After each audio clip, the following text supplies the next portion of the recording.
Okay, congratulations to everyone who made it until the end of the second day. We're going to do some debriefs.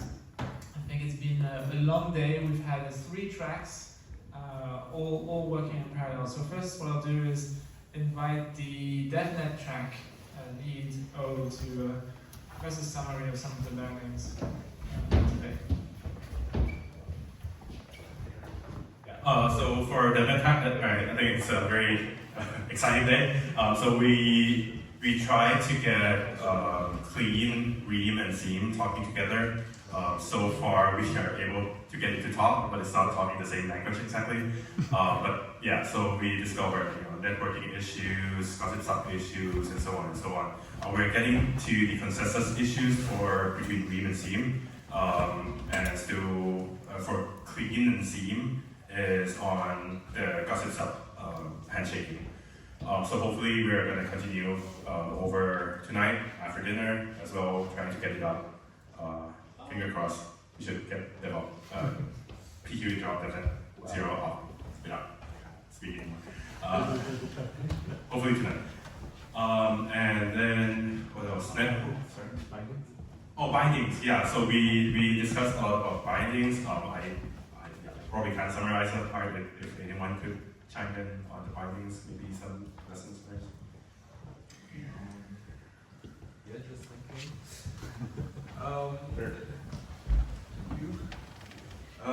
Yeah, so we've been actually just discussing how to simplify the life of people not having to program their entire code base in Rust. There's been several solutions that were proposed. I was actually trying some of them this afternoon. I think in the short term it's pretty clear that we're going to stick with the Rust libraries, like external Rust libraries. There was a good suggestion by Mami to use Nim to generate C, so that, for example, Go and Z could implement that. So that's something I'm quite interested in. So we'll see about this. And otherwise, there was an idea by Morgan to use obj copy. So I did try that. That seems to be working pretty well. But yeah, like I think at least I am unconvinced that in the long term we can just deal with Rust libraries. But yeah, lots of leads to explore and reach a definitive conclusion. So if I understood correctly, we have this reference implementation in Rust of the lean sig and the aggregation, and the different clients and also the different languages have to import this library. And the main pain point is the compilation, because there's a lot of overhead. Yeah, it's look, there's overhead, but there's also incompatibilities between each compiler. That is, like Rust evolves a lot, so you have different flavors of the language that can conflict. Right. We haven't haven't run into that yet, but it's going to happen sooner or later. Okay, great. And when I made up earlier today to the DevNet room, it was a completely different vibe to the rest, where everyone was on the computer hacking, which is great. And yeah, hopefully we can have a demo tomorrow, but no pressure. Okay. And there's the third part of the day. We talked about networking with Rahul there. Yeah. So we specifically went over some erasure-coded broadcast techniques that we can apply for local aggregations and global aggregations to disseminate the output and the result of those aggregations. We specifically applied some of the parameter space that I've been discovering today from Emil and others in terms of aggregate sizes and other things. We also kind of like went over what the signature, like what the authentication, the chunk authentication scheme would look like, and if that in any way kind of like relates to the keygen of the protocol, or if we need another identity that is kind of like okay for it to be ephemeral because it's just going to be used at the networking layer for transient data. We also kind of like scoped what a prototype for DevNet 1, and that involves synthesizing aggregates because we don't actually have the mechanics to produce them yet, and just like putting them through the network and like testing them with different subnet arrangements and different validator counts and so on. So yeah, that's anything else that I'm missing out? There's some action items for tomorrow. I think my personal worry is about delivery risk. Now that we have stuff to do for PQ signatures, and then we have like the networking, erasure coding that we could also potentially experiment as well for DevNet 1. So I think there's that kind of like unknowns on how much of the PQ-sig that we can actually do right now. Is it just the signing and verification and just basically concatenate all the signatures, or are we doing some sort of like a one-layer aggregation there, or yeah, other ways? And I guess like the other important part is how much of the, say, the aggregation part, if we are going to do that sort of the signature aggregation, how far is that? For example, like if it's only, say, 10% of what we are trying to achieve, and then for networking, it seems like it could be like I don't know, 50%. I don't know what measurement it is. Should we actually go for networking rather than aggregation, stuff like that? So I think that's where the kind of interop between, say, networking and post-quantum comes to play tomorrow. Okay, got it. We need to prioritize at some point. Cool, thank you. Next up, we have the formal verification with Alex. Yeah, so we had 3 sessions today, which covers actually all our sessions for the week. So I think the first session was about encoding and some of the work that leanVM has done on formalizing scientists in Lean already. I think in the end we actually focused more on the fact that he was doing it with an agent, which was very interesting to see. So I think that was probably discussed more than the specifics of the encoding formalization, but it was quite interesting to see. And so hopefully if he publishes it, we can try and evaluate that agent or that model on other things and compare it to other agentic workflows that exist, which will be very nice to see. And then we had 2 longer sessions in the afternoon. So the first one was on end-to-end form verification for CKVMs on layer 1, which Julian talked a bit about because Nethermind has covered a large part of the stack with their work on this, given they have quite a large and very competent team. I think in the end, the discussion mainly devolved in discussions around compilers in particular, and around choices of languages and how amenable they are to form verification, and how to perhaps move towards a formally verified compilation stack or something of that kind. I don't think we necessarily settled the question. Perhaps we should just use NIM, who knows?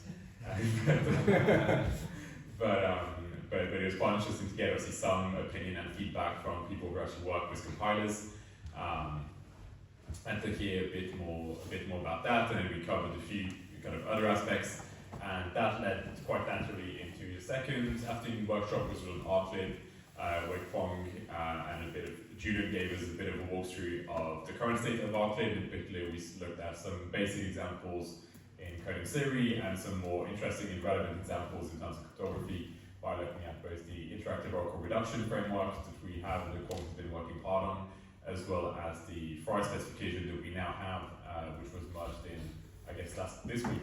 Yes, yeah. This week.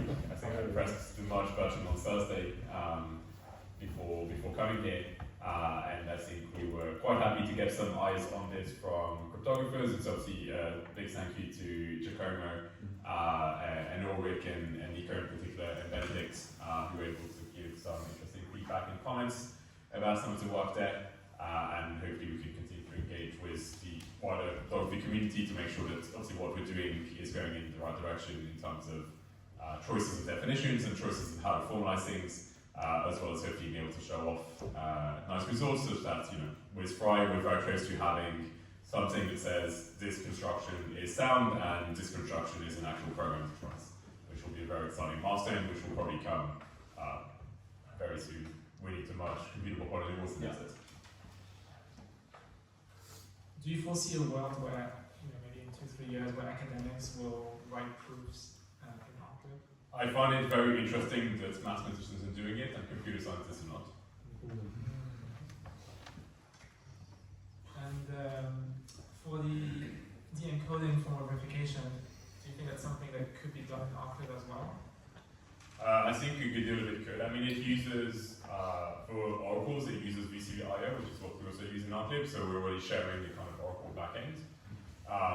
Whether it fits in Artlib in terms of Seam, because Artlib right now is just for snarks, I think is maybe the more relevant question that it might not fit in terms of Steam and could just be in a other library that would be kind of alongside of it.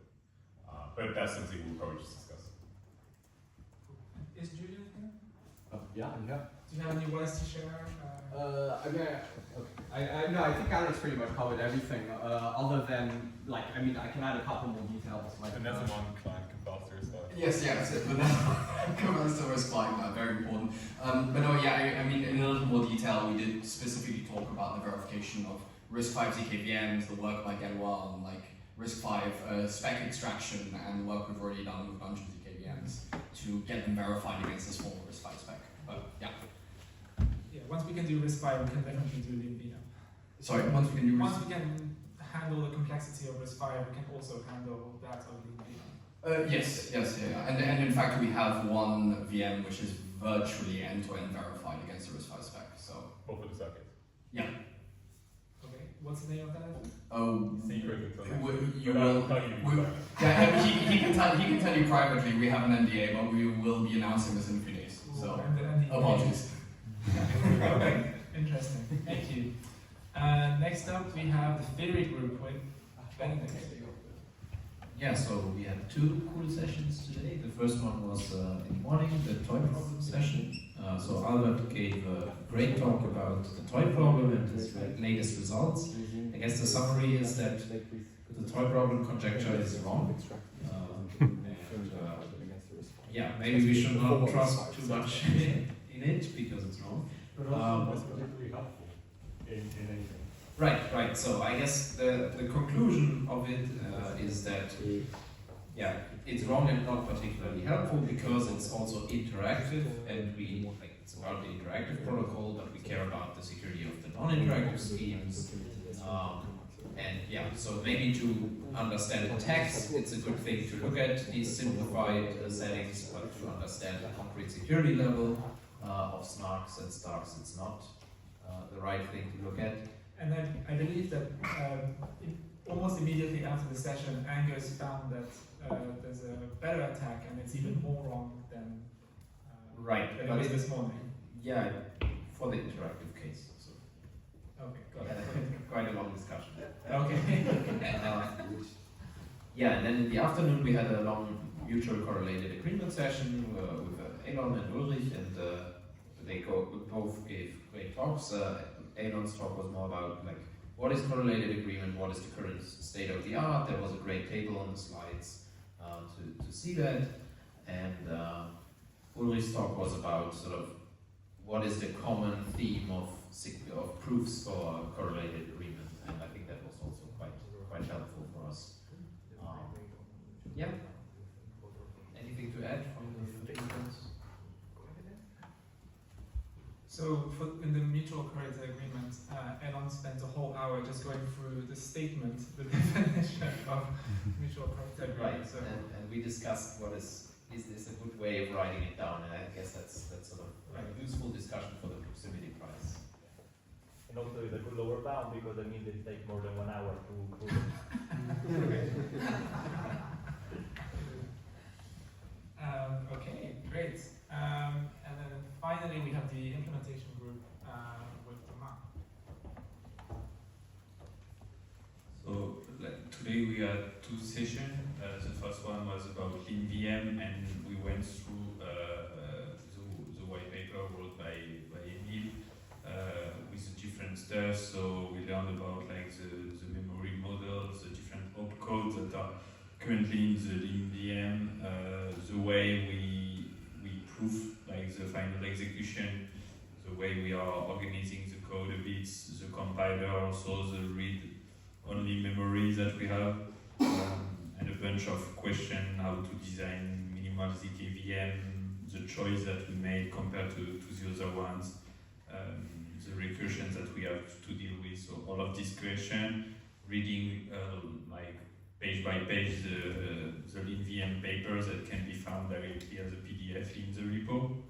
So that was quite a useful session. And then we had like a second session about memory argument, but this was like Aki presenting like a new way to handle like minimal ZKVM, the way that they took at Nog with like a Merkle tree in order to represent like to abstract the language and a nice way to represent the opt code via the nodes of the Merkle tree, and then to compile a program with quite an elegant way before going into like a final table.